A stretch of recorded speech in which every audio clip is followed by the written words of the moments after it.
જય સ્વામિનારાયણ. આજે વાત કરવી છે અનોખી પિતૃભક્તિ. ચીનના ત્યાંગ વિસ્તારની અંદર એક હાકેમ ખૂબ જુલ્મી હતો. આ સુબેદારની એવી ટેવ હતી કે કોઈ પણ એક ધનવાન કે પૈસાદાર માણસને ફસાવે અને જાહેરમાં તેનું અપમાન કરે અને મોં માગ્યા રૂપિયા એની પાસેથી પડાવી લે. બસ દરરોજનો આ નિયમ. કોઈ પણ એવા ધનવાન માણસને પકડે, એની જાહેરમાં એની ઇજ્જત અને ન કહેવાના શબ્દો કહે, માનહાનિ કરે અને પૈસા પડાવે. જ્યારે કોઈ પૈસાદાર માણસ ન મળે તો ગરીબને ફસાવે. અને આ રીતે એ ખૂબ આનંદ માણતો. બીજાને હેરાન કરી આનંદ માણવામાં તેનું વ્રત બની ગયું. ક્યારેય વ્રત તોડતો નહીં. આખો દિવસમાં કોઈકને કોઈક ફસાવતો, તેની સાથે મજાક કરે, મશ્કરી કરે, ન કહેવાના શબ્દો કહે, જાહેરમાં તેનું અપમાન કરે અને આનંદ લે. ધીરે ધીરે એના જુલ્મો વધવા લાગ્યા. માણસો તેનાથી કંટાળી ગયા. પણ તેની ફરિયાદ બાદશાહને કોણ કરે? કોઈ એની ફરિયાદ ન કરી શકતા. એક સમજદાર વેપારી હતો. તેમને આ માણસ ગમતો નહીં. એમણે નક્કી કર્યું કે ગમે એમ થાય પણ મારે બાદશાહને આમની ફરિયાદ કરવી છે. આથી બાદશાહ પાસે જાય છે અને આ હાકેમ જે સુબેદાર હતો એની ફરિયાદ કરે છે કે તમારો આ હાકેમ છે એ લોકોને હેરાન પરેશાન કરે છે અને મોં માગ્યા રૂપિયા પડાવે છે.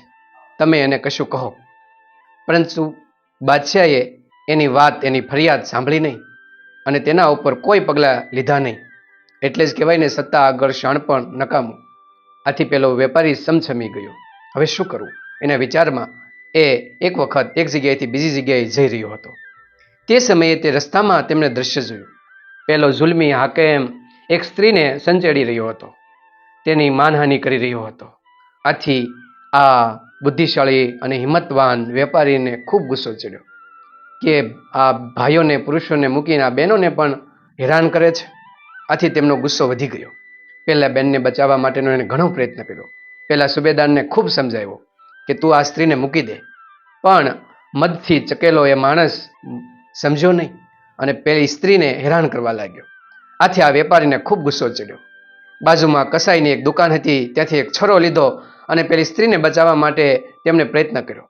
પેલો ન માન્યો અને બંને વચ્ચે ઝપાઝપી થઈ અને પેલા વેપારીનો છરો છે એ પેલા હાકેમને વાગ્યો અને ત્યાં જ એ મૃત્યુ પામ્યો. બધા લોકો તો ખૂબ ખુશ થયા કે બસ આ એ જ લાગનો હતો કે એમને અનેક લોકોને હેરાન પરેશાન કર્યા છે, સારું કર્યું, મૃત્યુ પામ્યો. પરંતુ બાદશાહ ખૂબ ગુસ્સે થયો અને પેલા વેપારીને હાજર કર્યો. હાજર કરી તેને ફાંસીની સજા આપવામાં આવી. પેલા વેપારીએ તો સ્વીકારી લીધી, કંઈ વાંધો નહીં, મને જે સજા મળે છે, પણ લોકોને તો આનંદ થયો. જેલમાં પૂરવામાં આવ્યો. એમના દીકરાને ખબર પડી કે મારા પિતાજીને ફાંસીની સજા થઈ. એમનો 14 વર્ષનો દીકરો ફિડેન એ બાદશાહ પાસે આવે છે અને સાચી બધી જ વાત કરે છે કે તમારો હાકેમ કેવો હતો, કેવી રીતે લોકોને હેરાન કરતો, મારા પિતાજી કેવી રીતને એને માર્યો, એની બધી વાત કરી. અને છેલ્લે કહ્યું કે જો તમારે ફાંસીની સજા કરવી હોય ને તો મને કરો. જો મારા પિતાજી મરશે ને તો મારો આખો પરિવાર મરી જશે, અને જો હું મરીશ ને તો મારો આખો પરિવાર જીવી જશે. કોઈ ચિંતા કરવાની જરૂર નથી. બાદશાહ જોતા રહી ગયા.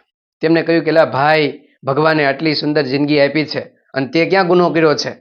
તારી સુંદર જિંદગી જીવને. ભગવાને આટલી જિંદગીમાં આપી છે તો માણ, આનંદ કર. ત્યારે એ દીકરાએ કીધું કે બાદશાહ, મને આ જિંદગી આપી છે ને એ મારા પિતાએ આપી છે. આ મારા પિતાની જિંદગી વહી જાય અને મારી જિંદગી રહે એ હું ક્યારેય થવા નહીં દઉં. તમે મને સજા આપો, મને ફાંસીની સજા આપો, હું મરવા તૈયાર છું. 14 વર્ષનો દીકરો પિતા માટે મરવા તૈયાર થયો. બાદશાહ નવાઈ લાગી કે આટલા ઉત્તમ સંસ્કાર આપ્યા, શું એ માણસ ખૂન કરી શકે, બીજાને મારી શકે? આથી તેમને પેલા હાકેમની તમામ કુંડળી મેળવી, તમામ વાતો જાણી.